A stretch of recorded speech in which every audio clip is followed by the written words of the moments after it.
Muy buenas a todos.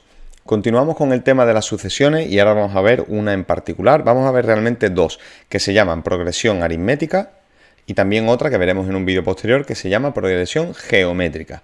Ambas son sucesiones en las que se pasa de un término a otro, en el caso de la aritmética, sumando un mismo número. Es decir, para pasar de la sub 1 a la sub 2, lo que habremos de hacer será sumar un número en concreto, un número n, que en este caso nosotros le vamos a llamar siempre d, lo vamos a llamar como si fuera una diferencia, ¿de acuerdo? Más d, es decir, para pasar también del segundo al tercero, deberemos sumar el mismo número, la misma cantidad. Del tercero al cuarto, a sub 4, también pasaremos sumando esa distancia d o esa diferencia d.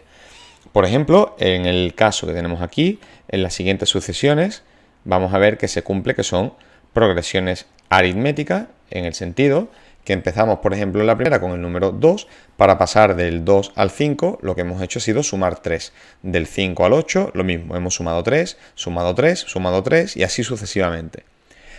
En el siguiente, lo que estamos sumando serían 20, para pasar de 120 a 140, a 160, a 180. En la progresión aritmética, esa diferencia de la progresión también puede ser negativa, es decir, en lugar de sumar también podremos ir restando. Aquí sería esa d igual a menos 2, ya que para pasar de 9 a 7 restamos 2, luego volvemos a restar 2, etcétera, etcétera. Y aquí lo que estaríamos sumando en el último, si nos fijamos, sería en la centésima, sumamos 0,04. ¿Vale? Para pasar de 5,87 a 5,91 también volvemos a sumar el 0,04. Estas son las progresiones aritméticas, las que para pasar de un término a otro siempre vamos a usar el mismo número. Entonces, ¿cómo se expresa eso en términos general?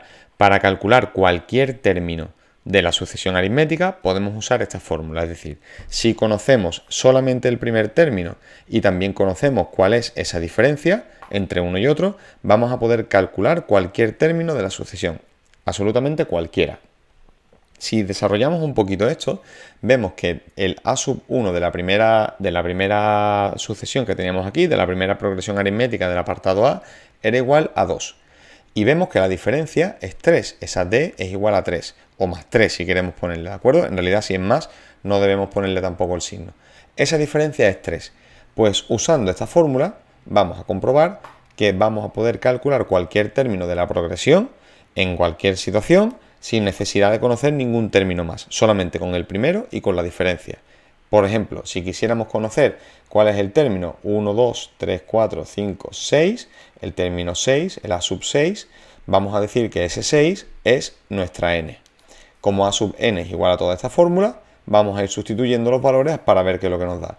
Aquí el a sub 6 sería igual al primer término, que es 2, más n menos 1, aquí en nuestro caso n es 6, por tanto n menos 1 vale 5 por la diferencia, que es 3, en nuestro caso es 3. Realizamos esta operación y entonces vemos que a sub 6 es igual a 2 más 5 por 3, que es 15, es decir, 17. Como podemos comprobar, efectivamente, el resultado tiene que darnos, ¿vale? ¿Por qué estamos aquí hablando del n menos 1 dentro de nuestra ecuación? Porque si os fijáis, para pasar del primero al segundo, hemos tenido que sumar solamente una vez la diferencia. Para pasar del primero al segundo, hemos sumado una vez la diferencia. Para pasar del segundo al tercero, hemos sumado también una vez la diferencia. Pero para pasar del primero al segundo es más 1d y para pasar del segundo al tercero es más 1d. Es decir, del 1 al tercero hemos sumado dos veces esa diferencia. Siempre va a ser una diferencia menos del número. Si queremos calcular el tercer elemento, le sumamos dos veces la diferencia. Si queremos llegar hasta el cuarto, pues tendremos que sumar tres veces la diferencia y así sucesivamente. De ahí sale el n-1 que tenemos ahí. Así que ya con eso vamos a sacar, por ejemplo, cuál sería el término general de cualquiera de las sucesiones que tenemos ahí. Por ejemplo, para el apartado B, vemos que nuestro primer término es 120, es decir, a sub 1 es igual a 120 y nuestra diferencia es igual a 20. Así que si queremos expresar el término general, vamos a ponerle, en lugar de A, vamos a ponerle mejor B, ya que el apartado es el B, B sub 1.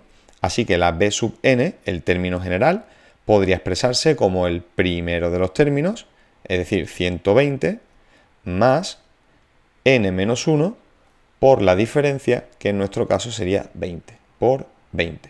Y así tendríamos expresada toda la sucesión del apartado B con un término general. La del apartado C vamos a hacerla también. Nuestro primer término C sub 1 es igual a 9 y nuestra diferencia es menos 2. En este caso, como estamos restando, sí le vamos a poner el menos. Así que nuestro término general C sub n es igual al primer término, volvemos aquí, primer término, sería 9, más n menos 1, esto no cambia nunca, por la diferencia, que sería menos 2. Y por último, el apartado D, nuestro primer elemento, el D sub 1, es 5,83.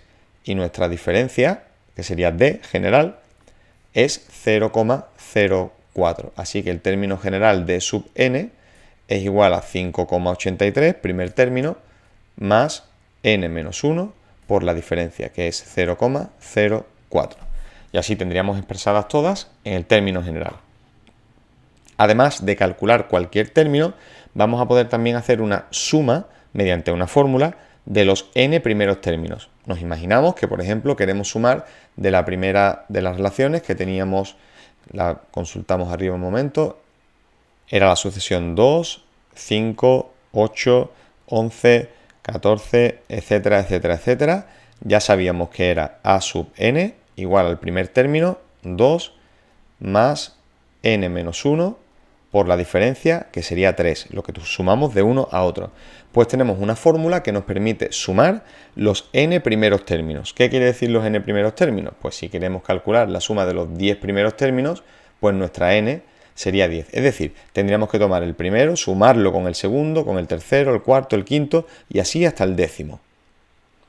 ¿Vale? En el caso que quisiéramos hacer esa suma, pues para calcular esa suma podemos aplicar esta fórmula de forma directa.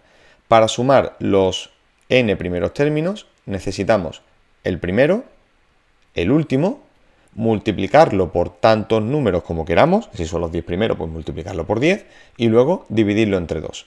¿De acuerdo? Así que para ello no nos hacen falta todos los términos y luego sumarlos, sino que calculando cada uno de ellos, el primero y el último, ya lo tendríamos. Si queremos calcular de esta ecuación, de esta sucesión, de esta progresión aritmética, la suma de los 10 primeros términos, necesitaríamos el primero, que es 2. Necesitaríamos también a sub n, que de momento no lo tengo, pero sí puedo calcularlo, ya que a sub 10, el décimo, es igual a 2, aplicando la fórmula de arriba, más 10 menos 1, que es 9, por 3. 9 por 3, 27, y 27 más 2 sería 29. Así que el décimo término sería 29. 2 más 29, todo ello multiplicado por 10 y dividido entre 2. Esta sería la suma de los 10 primeros términos. Pues esto sería 31, 31 por 10 son 310, 310 entre 2 son 155. Pues 155 sería la suma de esos n primeros términos. Realmente, para la progresión aritmética no nos van a preguntar mucho más, que calculemos algunos de los términos y que luego los podamos sumar, por ejemplo, pues los 10 primeros, los 15 primeros o incluso los 100 primeros, si nos lo piden, ¿de acuerdo? Ya con eso, aplicando esas dos fórmulas sería más que suficiente. Terminamos en este vídeo y en el siguiente vamos a continuar con las progresiones geométricas.